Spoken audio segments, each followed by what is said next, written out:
Om Amen Om. Om Amen Om.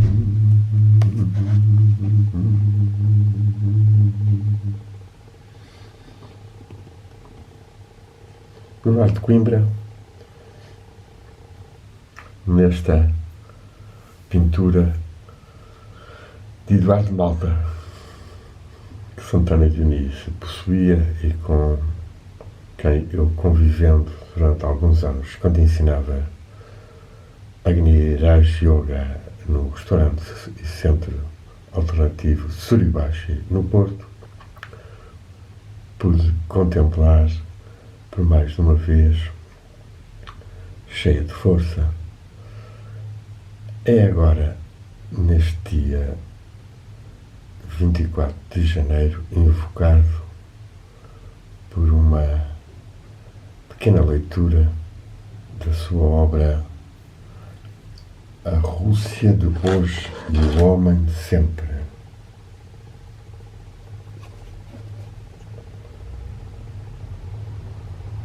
Ora, no prefácio daquele volume da obra completa de Leonardo de Coimbra, que tem duas das suas primeiras obras, da alegria, do amor e da graça, e do amor e da morte, Santana Dionísio prefacia com grande qualidade, dado que foi talvez o seu maior discípulo, a par de outros também, dos quais deveremos nomear Delfim Santos, Salgado Júnior, de certa forma Agostinho da Silva, ainda que depois estivesse distanciado um pouco. Ora, o que nos diz Leonardo de Coimbra no seu livro A Rússia de hoje e o homem de sempre, senão uma premonitória visão do papel da Rússia na história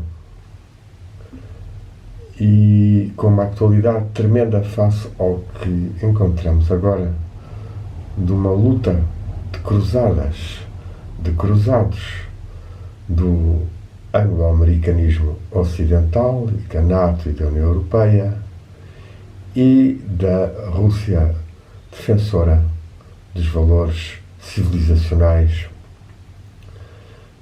antigos e até agora já cristãos, algo que Leonardo de Coimbra adivinha, profetiza quase, face ao terror que o comunismo também fizera nas almas.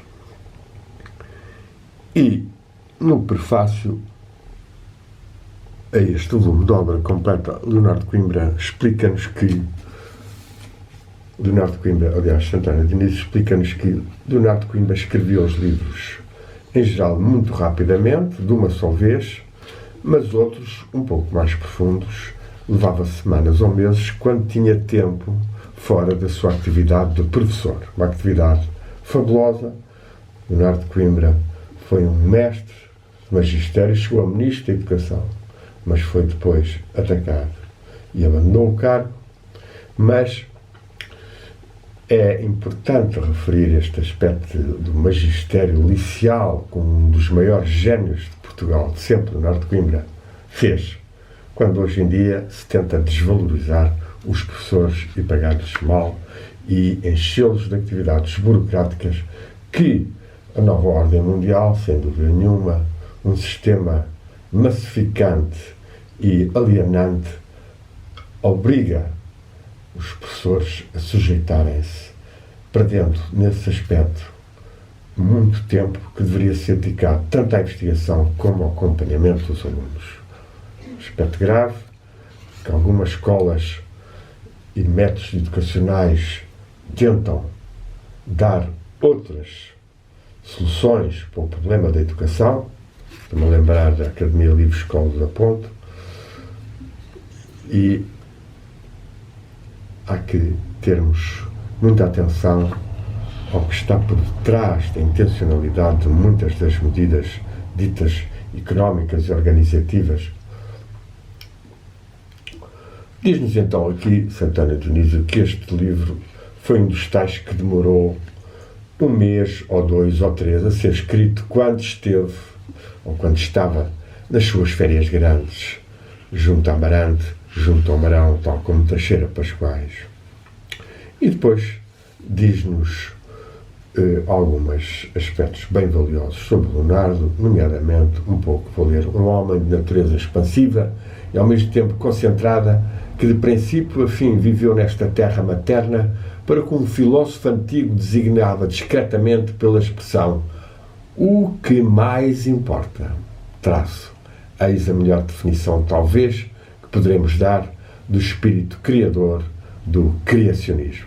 Criacionismo foi o título de um livro e de algumas obras e de uma espécie de movimento que visava despertar as pessoas mais para a criação divina permanente e como o homem não se deve petrificar em conceitos, em posições, em visões fixas e paradas e incapazes de sentir a vida palpitante e subtil que se irradia para nós de tudo o que nos envolve. E acho que temos que confessar que Leonardo Coimbra foi dos maiores pioneiros que nós tivemos cá em Portugal, ou dos melhores, das descobertas que se vão fazendo, do entrelaçamento das sementes e dos seres e das coisas num campo unificado de energia-consciência. Leonardo Coimbra se interessou muito pelo ocultismo, pela espiritualidade, pelo espiritismo, que chegou mesmo a tentar erguer da morte um dos seus discípulos com um grupo de alunos, tentando fazer com que o espírito voltasse ao corpo e ele ressuscitasse, o que não conseguiu.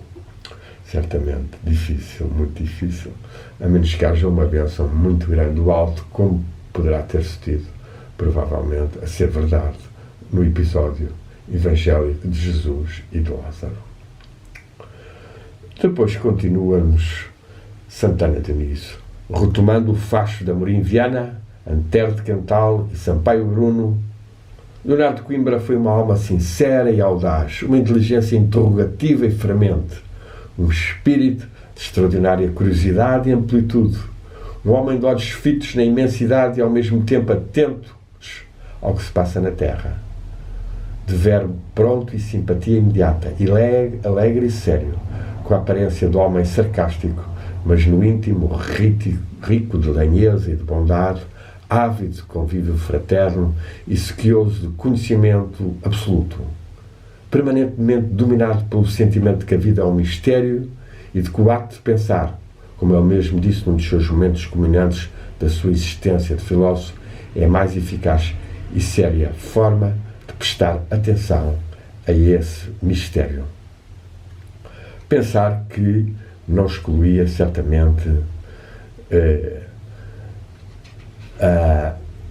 a meditação, como Santana Dionísio nos diz que ele escrevia os textos interrompidos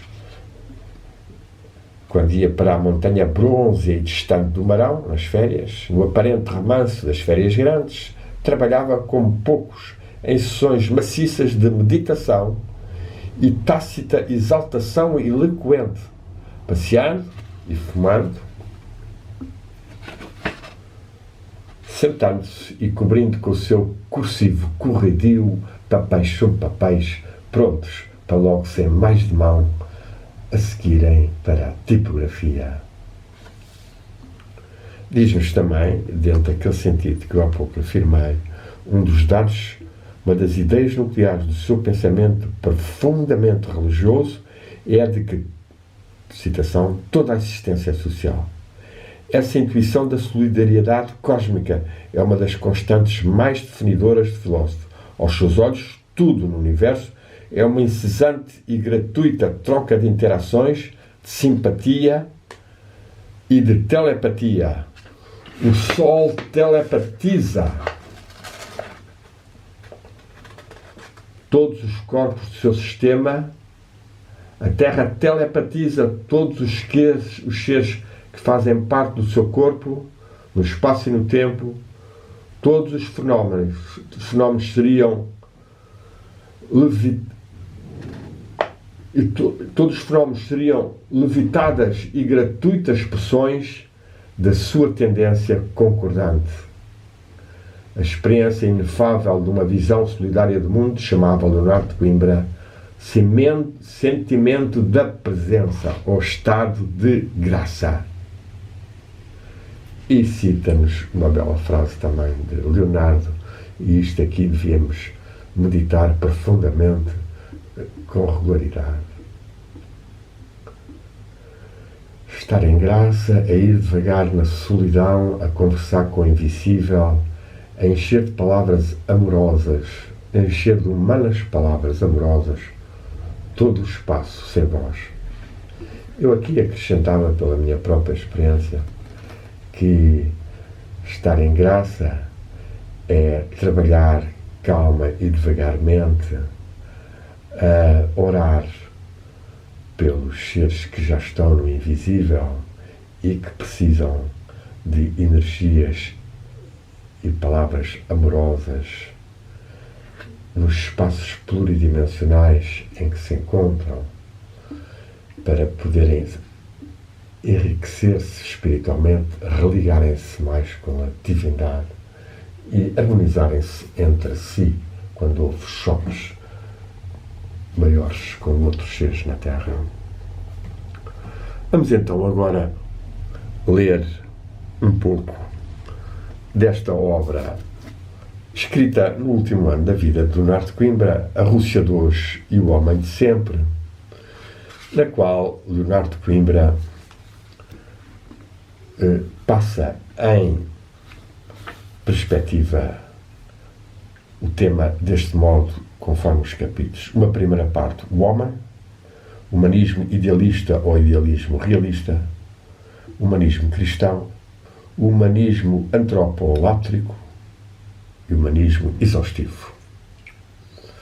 Esta obra foi certamente lida por José Vitorino Pina Martins, que aliás traduziu Berdyaev, que é aqui também citado, e porque utiliza bastante esta expressão também, humanismo antropolátrico, uma palavra rara, possivelmente vinda de França ou dos próprios dissidentes russos da fase mais tétrica do comunismo, como Berdyaev, Soloviev, e que Pina Martins vai utilizar em alguns livros, como eu já gravei, aliás, já escrevi no blog, num sobre o amor como redenção moderna do mundo, como redenção eterna do mundo, ou ainda o discurso e folheto Juventude e Educação.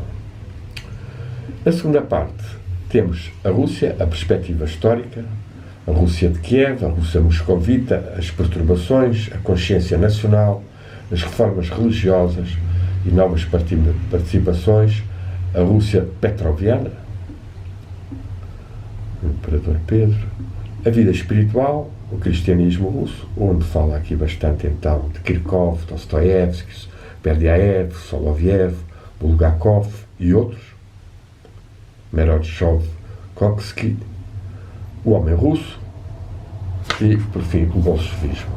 Vou ler só o princípio para já. Primeira parte, o homem. A tragédia do homem e da mulher está na ignorância de si e do universo em que vive, ou antes, convive. A sua vida é uma relação, antes, um sistema de relações com esse universo. A felicidade seria o acordo e a harmonia dessas relações, de modo que, ao crescimento do homem em conhecimento e amor, correspondesse o alargamento totalizante dessas relações e o seu aprofundamento significativo. Crescimento do homem e da mulher em conhecimento e amor, ou seja, em gnose e amor, anotei-o a lápis ao lado do texto quando o li já há algum tempo. Qualquer coisa como um coração que aprenda a ritmar os seus períodos pelo ritmo de corações concordantes, e sem que esses ritmos fossem sempre os mesmos, mas de modo que cada palpitação só por virtude do seu universal acordo se fizesse mais profunda, significativa e cheia de amoroso sentido. Isto é realmente fazer uma harmonia do ritmo, quase das esferas, com o ritmo do nosso coração e do nosso sentir e do nosso amor. Anotei eu ao lado. Depois continua, mas um sistema de relações só pode subsistir suspenso do absoluto com o seguro e o animo. Uma cadeia ou rede de cadeias suspensas de novas relações seria como uma corrente de pérolas suspensas da sombra de um prego. A relação do homem com o absoluto, ou a divindade, através e para além das relações universais, é o sentido metafísico do ser humano, a essência mesmo da sua natureza. A procura desse absoluto, a sua visão enovoada, o seu contacto e descolamento centrífugo, o apalpar nas trevas à procura de uma luz entrevista, ou vivendo apenas na névoa da memória, a insofrida mas inconsciente saudade. E aqui estamos a ver como Leonardo Coimbra, Teixeira de Pascoais e depois, por exemplo, a Dalila Pereira Costas valorizaram muito a saudade. Dalila, mais uma vez, me confessando que ela sentia essa saudade do estado primordial em que teria estado, essa tal preexistência das almas, que nela se complexificava e enriquecia ao crer que tinha reencarnado, o que poderia ser verdade, ou que poderia ser apenas extratos anímicos da sua alma que já tinham passado por outras pessoas e que se apresentavam a ela com tal força ou com tal qualidade que ela atribuía a reencarnações suas anteriores. E depois chega, vivendo apenas na névoa da memória insofrida, mas inconsciente saudade, o estremecimento de uma agulha magnética que fora consciente do rumo e agora apenas da inquietação que não a deixa. Eis a tragédia do ser humano na vida, a sua posição em frente do que para ele é de modos diferentes o problema do destino. Um homem, e a mulher, parece ser um dado em natureza para que se reencontre e possua em consciência e liberdade. Isto é extraordinariamente importante ser realçado nos dias de hoje, em que os Estados, as Organizações Mundiais de Saúde, as novas ordens mundiais, o Fórum Económico Mundial e todos os média e Facebooks, censuradores e bloqueadores e outras redes sociais tentam diminuir a consciência, a liberdade, o conhecimento e a capacidade de nos determinarmos pela bússola da verdade, pela tal capacidade, agulha magnética que Leonardo chama. E depois diz-nos, após esta frase importantíssima, o homem parece um ser dado em natureza para que se reencontre e possua em consciência e liberdade. É uma conquista que temos de fazer. Em Portugal tivemos o 25 de Abril, que em vários aspectos foi uma conquista nessa possibilidade de reunião e de associação e de expressão mais livre e mais consciente, e que está a sofrer retrocessos, sobretudo a partir de uma União Europeia completamente corrupta e vendida na sua direção e no seu Parlamento, e que tem bloqueado uma série de possibilidades de desenvolvimento da Europa una, que inclui certamente a Rússia, adotando posições escravizadas e submetidas ao imperialismo anglo-americano. Imperialismo anglo-americano que, mesmo antes desta guerra entre a Rússia e a Ucrânia, já se tinha revelado quando os ingleses votaram para sair da União Europeia. Mas agora já estão de novo quase como líderes da União Europeia. Sobretudo Boris Johnson, tentando que não haja negociações entre a Ucrânia e a Rússia e que haja uma defesa do dólar e do euro e da libra, que é o que está em grande medida também em causa. Um mundo unipolar anglo-americano e europeu, ou um mundo multipolar com liberdade e paridade de influências. E depois continua Leonardo, A sua natureza é a liberdade, mas a liberdade não existe enquanto não se fizer consciente e para si. É da sua essência aceitar-se como dávida, refazendo-se ou recusar-se uma vez dada, e perder-se de pronto em obnibulação e simples força de viver, que é o que, acrescento, nós vemos as televisões, os jogos, os desportos, as alienações múltiplas com que se tenta fazer as pessoas obscurecerem a sua bússola da verdade, obscurecerem o seu olho espiritual, encherem a sua cabeça de uma série de mentiras e de manipulações, para os quais há uma série de comentadores avançados nos canais televisivos, estilo Marcos Mendes, Milhazes, Rogeiros e outros, que estão constantemente a deitar pó e erros na cabeça das pessoas. Emergência da natureza, o ser humano, criação direta ou indireta de Deus, e aqui Leonardo de Coimbra tem a humildade de pôr estas dúvidas em relação aos aspectos iniciais do cosmos e da humanidade. Simples engano de uma consciência que permite demoras na ação. Todas estas hipóteses têm aparecido para explicar a consciência da liberdade do homem.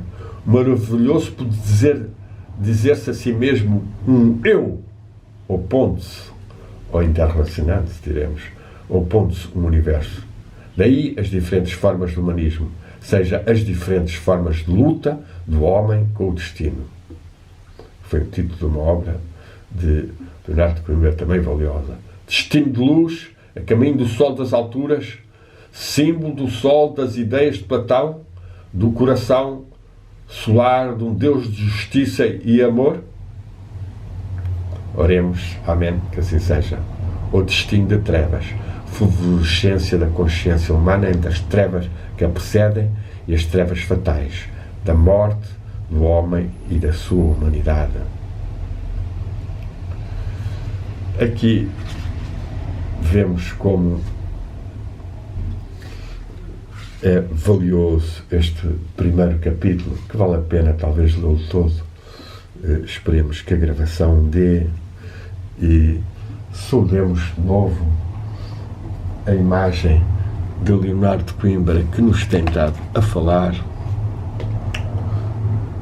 no voente destino de um caminho entre a bruma de uma natureza incerta, indomável e esfíngica, caminho de derrotas e vitórias, mas sempre das incertezas do amanhã e das certezas das catástrofes de hoje, caminho retilíneo de uma vontade de força, com uma inteligência luz, mas luz fria, ilumina e que irá desarticular o universo para o refazer segundo o querer de uma vontade dominadora, exaustiva do mistério, do segredo da vida, da ternura oculta e livre dos corações desapossados.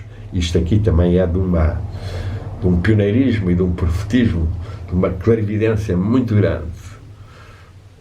Leonardo de Coimbra já está a ver aqui estas vontades dominadoras das donas Úrsulas, ou dos Olavos Schwabs, ou dos Bidens e Blinkens, ou dos Soros, que tentam, apoiados numa série de cientistas, farmacêuticos, médicos, jornalistas, vendidos, que tentam impor uma vontade que domina a ternura oculta e livre dos corações que não estão na posse deles.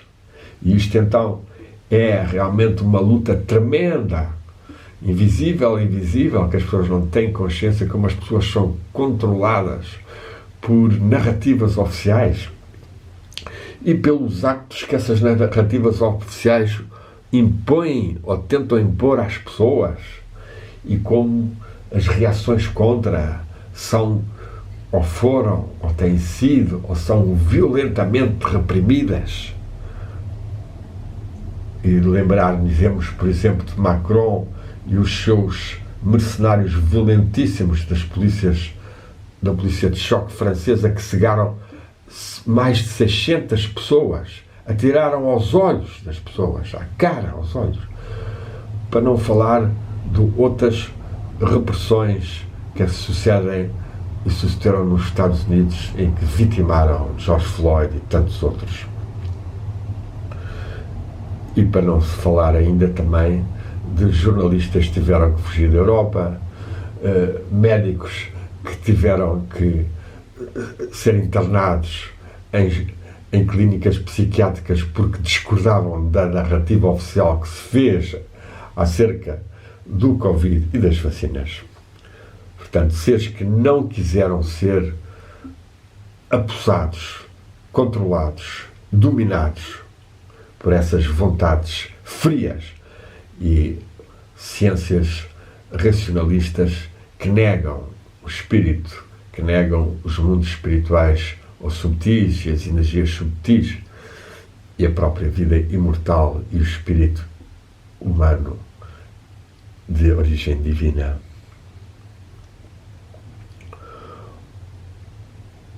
Ora, essas formas são tudo formas ditas do humanismo, umas que ficam a caminho da verdadeira vida em transfigurante valor da vida meritória da prova em vida divina, participando por adopção no eterno e matando a sede na fonte infinita da caridade criadora. Esta é a que Leonardo apoia. Portanto, uma forma de humanismo em que há um transfigurante valor da vida, uma adopção no eterno e uma ligação com a fonte divina da caridade ou amor, que é Deus, como o Evangelho de São João transmitiu, como a tradição Vaishnava e Bhakti indiana tanto desenvolve, e noutros. Prefigurações de uma vida integral, suspendendo o ciclo das relações no absoluto de um Deus criador e amante. Esta é a visão de Leonardo. Há um absoluto e dentro desse absoluto configura-se, autocria-se um Deus criador e amante. É algo disto ecoa no Pai de Jesus. E nesse sentido também temos o Istadeva da tradição indiana. Istadeva, a divindade que se torna pessoal dentro de nós. Depois continuamos. Outras